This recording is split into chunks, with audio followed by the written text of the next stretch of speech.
გამარჯობა მეგობრებო. თქვენ ისევ არხზე ხართ, რომელსაც სახელად თქვა რაგაცინებს. მართლა რაგაცინებთ რა არის ამ ყველაფერს, სასაც არ ვიცი. მოკლედ, სანამ უშუალოდ ვიდეოზე გადავალთ, ძალიან მარტივად აგიხსნით, როგორი სიტუაციაა რა. მთელი სცენარი გაწერილი მქონდა, თუ რა უნდა გადაგვიღო, რა უნდა გაგვიკეთებინა ამ გადაცემაში. მოკლედ, ყველაფერი გამზადებული მქონდა. დავჯექით, დავიწყეთ ვიდეოს ჩაწერა და ეგეთი რაღაც მოგვივიდა, რომ რაღაც იდეა აღარ მოგვეწონა რა, ძალიან ცუდი იდეაო. ამიტომ ბევრი არ გვიფიქრია თუ რა შეიძლება გავგვიკეთებინა. თან ამ მომენტში რისი საშუალებაც მქონდა ის გავაკეთეთ და მოკლედ გადავწყვიტეთ ეგეთი რაღაცა უბრალოდ ვიდეო ჩავწეროთ, სადაც უბრალოდ დავლევთ, ვისაუბრებთ. რენდომ თემები მოგვიმზადა კარგმა ადამიანმა. სანამ უშუალოდ ვიდეოზე გადავალთ და რაღაცებს სანამ ვისაუბრებთ, მანამდე თხოვნა მეიქნება რომ არხი გამოიწეროთ რა, იმიტომ რომ პირველი ორი ვიდეოს მერე მაინც დიდი გამოხმაურება არ მოყვა წინა ვიდეოებს. ამიტომ თხოვნა იქნება რომ ბევრმა ნახოთ ეს ვიდეო, არხი გამოიწეროთ ვიდეო და ლაიქოთ და ჩვენთვის რაღაცა ერთგვარი სტიმული იქნება რომ შემდეგ ვიდეოში უფრო დავიხვეწოთ და უფრო კარგი რაღაცები გადავიღოთ. ნელ-ნელა როგორც ხედავთ, ძალიან კარგი ნაბიჯები გვაქვს. განათების ამბავი უკვე ასე თუ ისე მოვაგვარეთ. შემდეგ ვიდეოში კიდევ უფრო დავხვეწავთ. რაღაცა პროგრესს განვით, ანუ რეგრესისკენ არ მივდივართ როგორც ესეთი რა და ამიტომაც თქვენი გვერდში დგომა, ჩვენი მონდომება და ყველაფერი კარგად იქნება. ეხლა შეეხება დღევანდელ ვიდეოს რა. როგორც გითხარით, გვექნება რენდომ თემები და ამ რენდომ თემებზე, რენდომ თემების ირგვლივ რაღაცებზე დავლევთ რა. შეიძლება რენდომად დავლიო, როგორც აი ახლა ამ მომენტში გავაკეთებ. გაგიმარჯვეთ მაყურებელო, ვინც ახლა ამ ვიდეოს უყურებს, ყველას გაგიმარჯვეთ რა. სასმელი გვაქვს, ძალიან კარგი სასმელი, მუხის ჭაჭა გვაქვს, არ ვიცი, ამის დალევის შემდეგ ალბათ გასაყვანები იქნები რა. წვენის ფერზე მიხვდებოდით, რომ მაინც რაღაცა კარგი წვენი არ არის, ამიტომ ან ერთი მომწამლავს, ან მეორე მომწამლავს. ნებისმიერ შემთხვევაში ამ ყველაფერს ვაკეთებ თქვენთვის რა. ჩვენი მუღამი არის რომ რაღაცა გადაცემაში სტუმრები გყავდეს ხოლმე რა და შეიძლება იმ სტუმრებსაც მოუწიოთ მე ეს რენდომ თემები. მაგრამ რაც არის ახლა დავიწყოთ. გაიხსენე რამე შენი ბავშვობიდან. აი პირველივე ესეთი რენდომ თემა თუ კითხვა რო ამოდის, ცოტა უხერხული არის, იმიტომ რომ ალბათ არის თქვენ, მაგრამ ჩემს სამეგობრო წრეს ვინც გარშემო მყავს, ოჯახმა ის ყველაფერი იცის რა.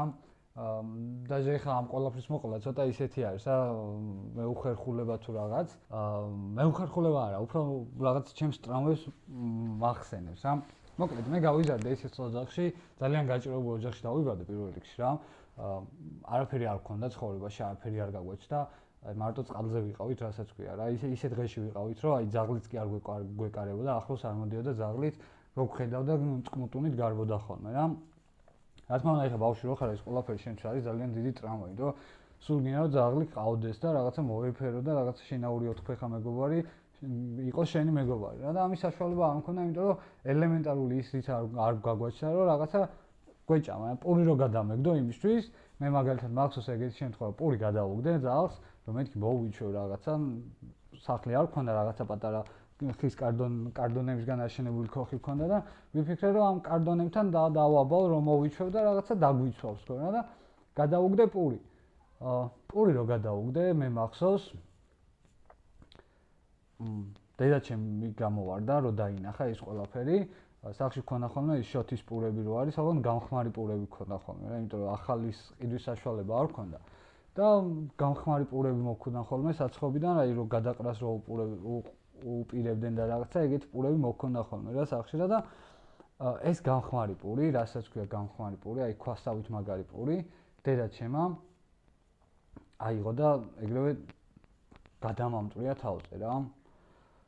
თუ პირველი ახლა რაც გავაკეთე და რაც ის იყო, დედაჩემი მცემდა და რა ვიფიქრე რომ მამაჩემს ვეტყვი მეთქე შველას ხო და დავიწყე მამა ყვირილი მამამიშველე რა. ნუ მამაჩემიც რა თქმა უნდა ეგრევე გამოვარდა, მამაჩემი ცოტა ისეთი კაცი არის, რაღაც დიდი მოსული, ძალა რო ერთის ეგეთი კაცი. გამოვიდა მამაჩემი მოკლედ, და ნუ ვფიქრობ ახლა რომ მამაჩემი მიშველის რა გადამარჩენს, დედაჩემის რისხვას ამარიდებს. დედაჩემს ეკითხა რომ რა მოხდაო ბავშვო, რანაირად ექცევიო ბავშვიო და დედაჩემმა რა უთხრა ესე პურიო რაღაცა ესა. მამაჩემ არც არცია, არც აცხელა, აიღო დიდი კლუჩი, აი ეს დამავიწყდა იმ კლუჩს, რა ქვია, თავები რო რეგულირდება, რაღაცა დიდი კლუჩები არის, რკინა. აიღო ეს კლუჩი და შენაბუზარო ბავშვო, მე ვაქო ტორეტო ვარო, კაროჩე და ამ კლუჩით ვცემა რა. ხოდა ეს ყველაფერი ჩემთვის არის ძალიან რთული რა. ესეთი ძალიან ბევრი ისტორია მაქვს. მე კიდევ დები მყავს, ორი და მყავს. და აი ცალკე ჩემი დები იყვნენ, აი ძალიან დატანჯულები, აი ისეთ დღეში ვიყავით, მოკლედ რომ რა ვიცი. ბავშვობაზე რომ მეკითხება, რომ ბავშვობიდან რამე გაიხსენებო, ცოტა ისე უყურებ ხოლმე რა, სკეპტიკურად ვარ ხოლმე მაგ კითხვაზე განწყობილი რა. იმიტომ რომ ცოტა სენტიმენტალურია ჩემთვის. რა ეხლა აი ამ ყველაფერს ვყვები, მინდება რომ ვიტირო და ბავშვობაში დავბრუნდე და იმ პატარა ბექას უთხრა რომ ბექა, ნუ გეშინია გამაგდი, შენ ყველაფერს მიაღწევ. თუმცა ვერაფერს ვერ მივახწე, მაგრამ ნუ მინდა რომ ის პატარა ბექა რაღაცით გავამხნეო და ის კლუჩის და პურის გამოწვეული ტკივილი რაღაცნაირად შეუმსუბუქო რა. ბავშვობას გავუმარჯოს მოკლედ რა. ძალიან რთული იყო. არ ვიცი რა. ეგეთი რამე რაც მე გამოვიარე, არავის არ გისურვებთ მოკლედ რა.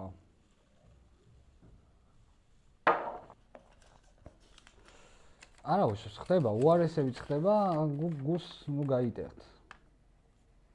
ვის ეკუთვნის პირველი თვითმფრინავის დიზაინი?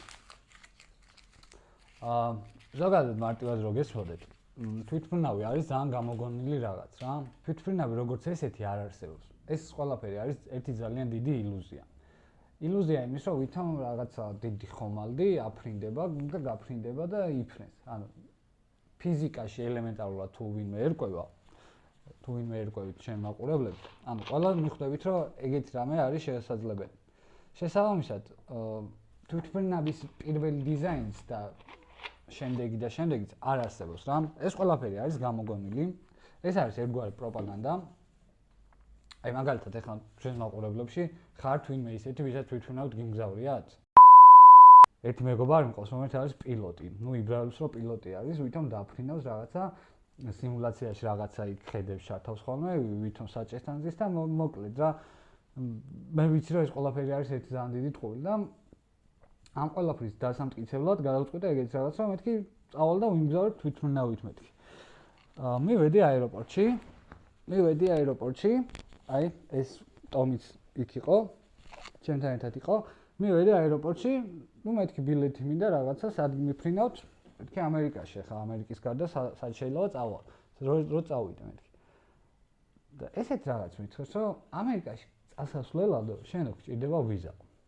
ანუ ლოგიკურად რო დავფიქრდეთ, ხო? ვიზა რანაირად ჭირდება. ამერიკაში წასასვლელად მე მჭირდება თვითმფრინავის ბილეთი, ხო? თვითმფრინავის ბორტზე რო დამიშვა და გადავფრინე. შემდეგ თემაზე გადავიდეთ. საინტერესო, ცოტა უკვე შევთვი რა, ჭაჭისარაკი, რა ვიცი, მაგარია. ყველაზე მეტად რაზე გინანია მთვრალს? რაზე მინანდიან მთვრალს? ჯერ პირველ რიგში მოდი სანამ ამ კითხვას გავცემ პასუხს, ერთი კარგად დავლიოთ რა. დავლიოთ სიმთვრალის. იმიტომ რომ სიმთვრალი მაგარია რა. პროპაგანდას ახლა არ ვეწევი და არ მოგიწოდებ დალევისკენ, მაგრამ თუ უკვე შეტოპილი გაქვთ და თუ უკვე სვამ, მაშინ არ შეწყვიტო. გააგრძელე რა. ყველა ადამიანს გაუმარჯოს, ვისაც დალევა უყვარს, რატომაც არა.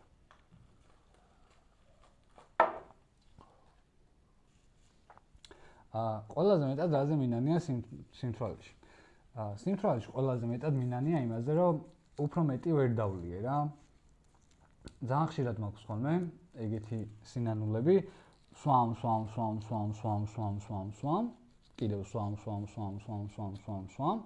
და ძალიან ბევრს ვსვამ, ბოლოს ვითიშები და ვაი სახში წასაღები ვარ. აი საზიზღარ მდგომარეობაში რო ხარ, რომ სახში რომ უნდა წაგიყო, აი მაგ მდგომარეობაში ვარ ხოლმე და მივყავარ სახში.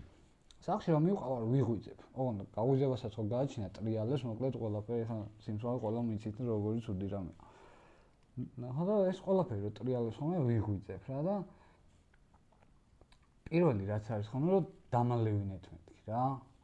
და ეხლა სახში თუ არის ვინმე ადამიანი, ვინც რაღაცა დახმარებას აღმომიჩენს, პირველი რასაც აკეთებს, მოაქვს ცივი წყალი ან რაღაცა წვენი ან რაღაცა და რეალურად მე ვიხვეწები ხოლმე რომ სასმელი დამალევინე თქო. სასმელი მომეცი თქო. სასმლის კომპანიას მოგიწოდებთ რომ ჩემი სპონსორობა გააკეთეთ. ბევრი არაფერი არ მინდა. ეთ პეტრე კონიაკი. პეტრე ვინო, პეტრე არაკი. სახლში იდოს რა, ეხა ოჯახი ხრამია, ძმო, კი მარტო ცხოვრობ, მაგრამ რავია. გამომადგება რა. გაასწორებდა ჩემი აურა, კაი. თან ტომი შევასება, კიდე დალევა. ეხა აი მოდი ტომი ჩვენთან. ტომდო.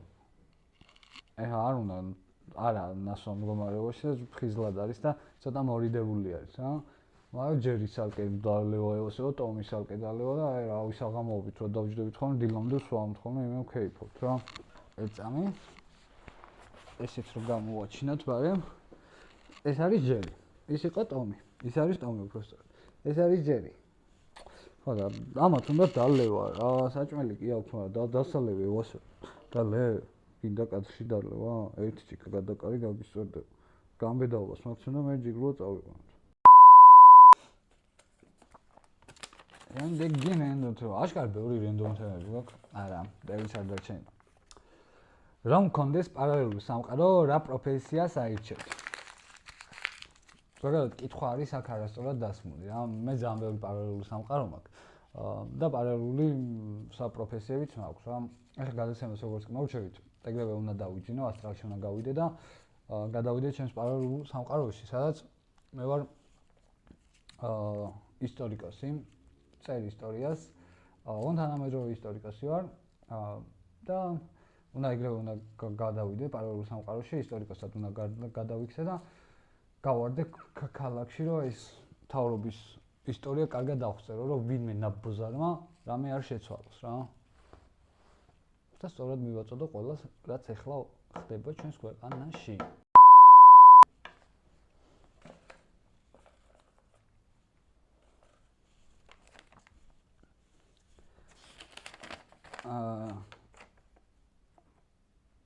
გაიხსენე დღე, როცა შენს თავთან იჭხუბე სარკეში. ჩემს თავთან სარკეში ძალიან ხშირად ვჭხუბობ, ყოველ დილას მაგალითად, სანამ რაღაც სახეზე წყალს შევისხობ, სანამ მოუწესრიგდები, პირველ რასაც ვაკეთებ, ჭხუბი არის. სარკეში ეს დავდგები ხოლმე, ხელებს დავაყნობ ნიჟარაზე და ჩემს თავს ვეუბნები, რომ შენ არაფერი არ გამოგივა ცხოვრებაში.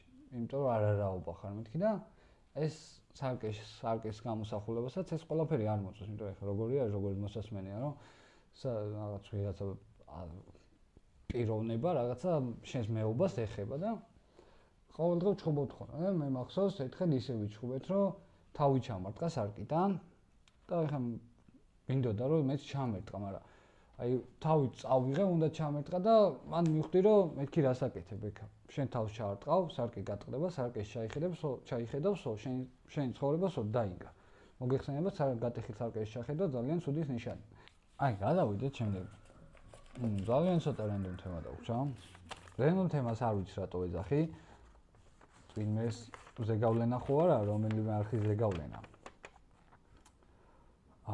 დედამიწა ბრტყელია თუ მრგვალი, რას ფიქრობ ამაზე? ესე ძალიან მარტივი კითხვაა. მე მგონი ამაში ყველა დამეთანხმებით, დედამიწა არის ვიღაცები ამბობენ უბრალოდ დედამიწა არის მრგვალიო, ვიღაცები ამბობენ რომ დედამიწა ბრტყელიაო. მოკლედ ორ ნაწილად იყოფა ეს საზოგადოება, ეს ხალხი. მაგრამ მე ძალიან კარგად ვიცი რომ დედამიწა არ არსებობს. ეგ ყველაფერიც ბავშვობაში აღმოვაჩინე, ძალიან პატარა ასაკში მივხვდი, რომ ეგრე იყო. დედამიწა ეს არის როგორ ვთქვა? როგორ უწოდო სწორი სიტყვა. ეფემერულია დედამიწა. დედამიწა არ არსებობს, იმიტომ რომ ჩვენ ადამიანებიც არ ვარსებობთ, უბრალოდ თქვენ ადამიანები არ არსებობთ, ვარსებობთ რამდენიმე ადამიანი, მაგალითად მე ვარსებობ, მერაბ სეფაშვილი არსებობს კიდევ, რომელიც დარწმუნებით ჩემს გეკითხათ, ზალიკო ბერგერიც არსებობს.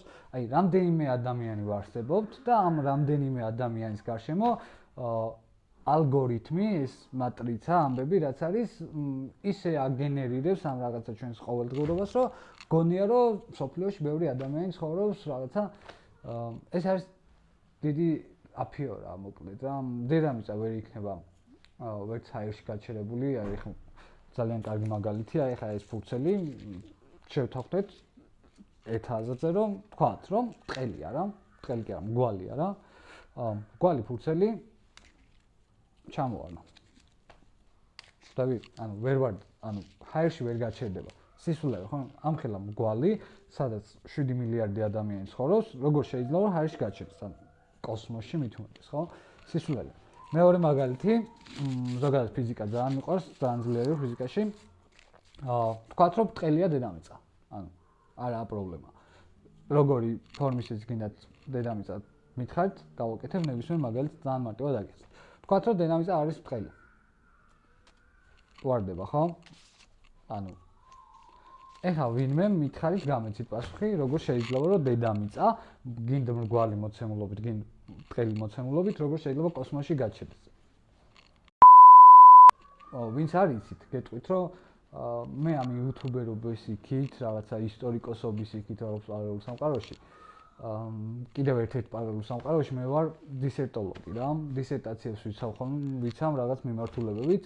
ერთ-ერთი დისერტაცია აქვს დაცული ზუსტად ამ თემაზე, რომ ადამიანები დედამიწის გარეშე, ანუ განა დედამიწა ადამიანების გარეშე, ადამიანები დედამიწის გარეშე. დისერტაცია მაქვს დაცული და იქ კარგად მაქვს აღწერილი ის ყველა ნიუანსი, რაც გამოწვეულია დედამიწის არ ყოფნით. უბრალოდ ადამიანის არ ყოფნით. იმიტომ რომ როგორც უკვე შევთანხმდით, როგორც უკვე ტესტით დაგიმტკიცეთ, დედამიწა არ არსებობს, არც ბრტყელი, არც მრგვალი, ფიზიკურად ვერ გაჩერდება კოსმოსში. და იქ ვეხები ზუსტად ერთ-ერთ საკითხს, რომ რა მოხდებოდა თუ ეს ადამიანები, რამდენიმე ადამიანი, 7 მილიარდი რა თქმა უნდა არა, რამდენიმე ადამიანი ვარსებობთ, როგორც უკვე გითხარით, მე მერაბ სეფაშვილი, ზარიკო ბერგერი, ქეთა თოფურია, კიდევ ვიღაცები არიან, ეხლა ყველას ვერ გავიხსენებ, ალბათ საერთო ჯამში სადღაც 100-150 ადამიანი ვიქნებით, მარტო საქართველოსდან არა, სხვადასხვა კონტინენტებიდან. და რა მოხდებოდა ეს 100-150 ადამიანი კოსმოსი რო არსებობდეს, კოსმოსი არ არსებობს, ეს კიდე სხვა თემაა, სხვა განზომილება. რა მოხდებოდა კოსმოსში რო ყოფილიყავთ, ხო? არაფერი ამ დისერტაციაში ძალიან კარგად მოხდა აღწერილი, რომ არაფერი არ მოხდებოდა. უბრალოდ კოსმოსში ვიქნებოდით ეს ხალხი და იქაც ეს რაღაცა 7 მილიარდი შემოგვიშენებდნენ გარშემო მოკლედ და როგორც მათგანაც როგორც მუშაობს რა. ამიტომაც ჩემი რჩევა იქნება, რაც შეიძლება მეტი იკითხოთ. გაიცანით პარალელურ სამყაროში თუ ვინმე შეგიძლიათ რომ გადახვიდეთ, გადადით პარალელურ სამყაროში, ჩემ დისერტაციებს გაიცანით. და იქ უფრო ნათლად არის აღწერილი მოკლედ და ყველაფერს თქვენს ყველა კითხვას გაიცემა პასუხი რა.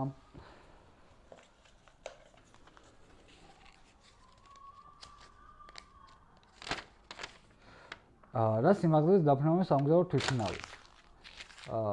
მე მგონი ამ თემას უკვე შევეხე, თქვი რომ თვითმფრინავები არ არსებობს. შესაბამისად სამგზავრო თვითმფრინავიც ვერსად ვერ იფრენს რა. მაგრამ თუ გინდა კიდევ ერთხელ ჩავშალოთ, კიდევ ერთხელ შევეხოთ ამ ყველაფერს. რა არის სამგზავრო თვითმფრინავი და რას აკეთებს სამგზავრო თვითმფრინავი? სამგზავრო თვითმფრინავი როგორც წესი მოცემულობა, უნდა აკეთებს ეგეთ რაღაცას, რომ მგზავრები უნდა გადაყავდეს ერთი ადგილიდან მეორე ადგილამდე, მაგრამ ვერ მოხერხდება, იმიტომ რომ ჯერ თვითმფრინავი არის რაღაც უსაშველოდ დიდი ტონის მასა, რომელიც ფიზიკურად ვერ შეძლოს ფიზიკის კანონებს აჭობოს. და შესაბამისად ეხლა ამ რამდენიმე ტონიან მასას რო კიდე რამდენიმე ადამიანების ჯგუფის მასა დაემატება, უფრო რთული გახდება, უფრო შეუძლებელი იქნება. შესაბამისად არ არსებობს ეგეთი მოცემულობა, რომ თვითმფრინავი დაფრინავდეს. თვითმფრინავი არის როგორც დედამიწა, ასევე თვითმფრინავი არის ეფემერული, გამოგონილი იმ ხალხისთვის, ვისაც უნდათ რომ რაღაცა მასონებმა, რაღაცა დიპსტეიტმა მასონებმა გაიმარჯვონ ამ ადამიანებზე და გონებაში ჩაუბეჭდონ ის, რომ აი ჩვენ ამას ვაკეთებ, ჩვენ ეს სისულელე მეგობრებო, არ დაიჯეროთ რა. ეხლა ეგ ყველაფერი შესაძლებელი რომ იყოს, მე აქ არ ვიჯდებოდი და მუხის არახს არ დავლევდი. ანუ არ მაკლია ეგრე ძაა, რომ ეგ გავაკეთე, ხო? წავიდოდი და გავხდებოდი თვითმფრინავი. ეს სიტყვა ძალიან რთული სათქმელია, ყველა ვერ შეძლებს ამის თქმას.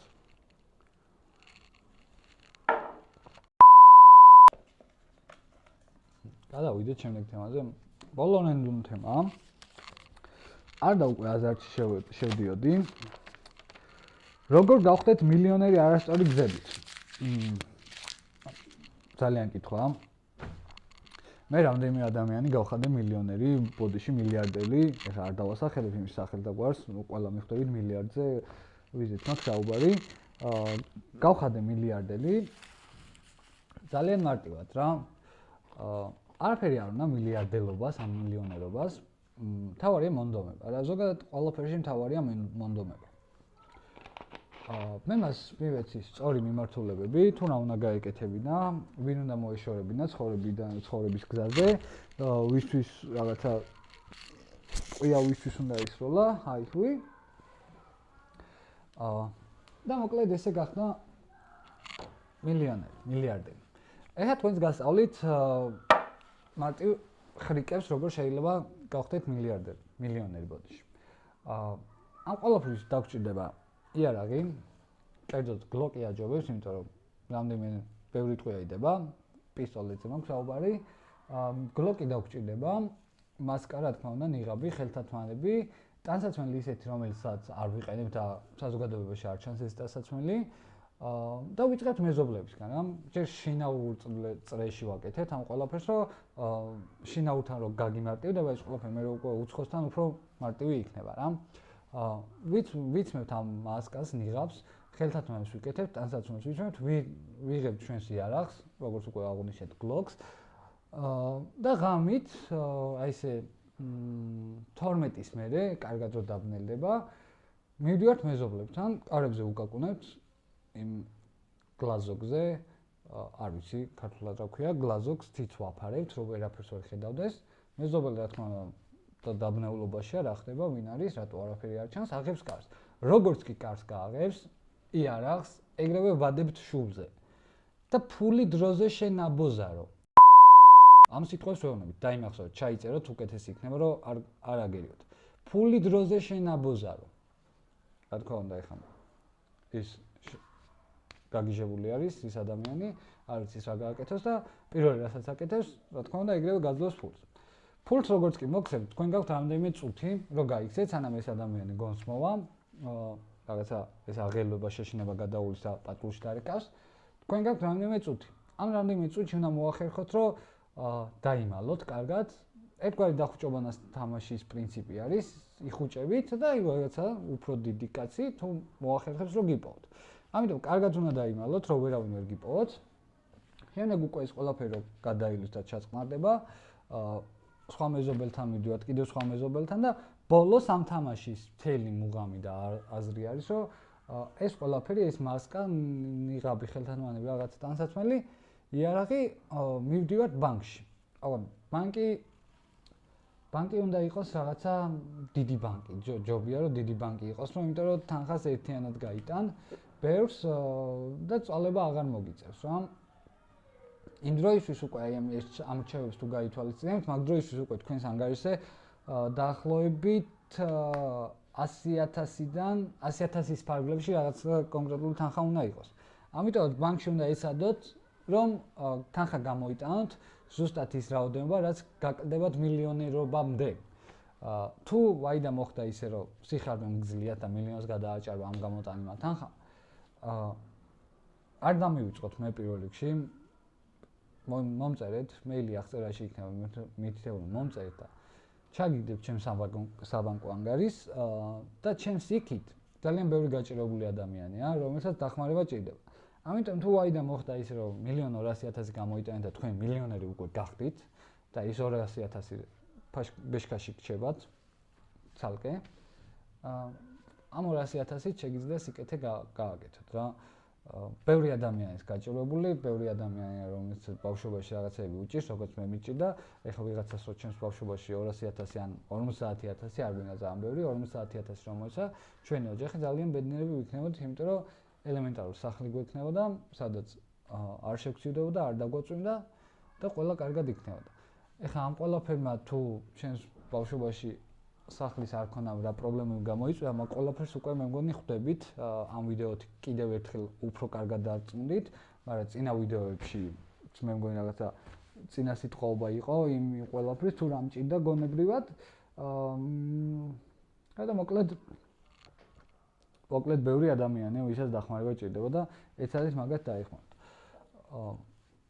ამ ჭიქით კიდევ ხელგაშლილ ადამიანებს, გაჭირვებულ ადამიანებს და ყველა კეთილ ადამიანს, ყველა კეთილ საქმეს გაუმარჯოს რა. მინდა შეგახსენოთ, რომ ეხლა თქვენ თუ არხს გამოიწერთ, ვიდეოს და ლაიქით და კომენტარს დაწერთ, ეგეც კეთილი საქმე იქნება. შესაბამისად, ამ ჭიქაში შეიძლება თქვენც მოიაზრებოდეთ. ამიტომაც, რა ვიცი, თუ გინდათ რომ გაგიმარჯვოთ თქვენ, რა ვიცი, მე ახლა დავალაიქებდი, გამოვიწერდი და კომენტარსაც დავწერდი. საღამოს ვიქავა, მაგრამ რა ვიცი, ახლა თქვენ ხართ, მე ვარ, არ ვიცი. მოკლედ მეგობრებო, დღეისათვის სულ ეგ იყო. აქ დაგემშვიდობებით, იმიტომ რომ უკვე კარგ ბახუსში შევდივარ. ტომის ძალიან მოწონს კამერასთან მუშაობა, ჯერი იქ თავისთვის წევს, არ აინტერესებს, მაგრამ ტომი ძალიან ხშირად მოვიდა და რა ვიცი, ტომის და ჯერის გამო მაინც გამოიწერეთ არხი. დაგემშვიდობებით, წარმატებებს გისურვებთ. დიდი მადლობა კიდევ ერთხელ, ვინც ამ ვიდეოს უყურეთ აქამდე. თუ არხს გამოიწერთ ვიდეოს და ლაიქეთ და კომენტარს დაგვიწერთ, ხო, ვაფშე მაგარი. თუ არ და ეგეც არ არის პრობლემა, რა მომავალ შეხვედრამდე, მომავალში ისევ შევხვდებით და ისევ იგივე თხოვნით ვიქნები, რომ არხი გამოიწეროთ, ვიდეო დაელაიქოთ და კომენტარი დაწეროთ. გაგიმარჯვოთ მომავალ შეხვედრამდე.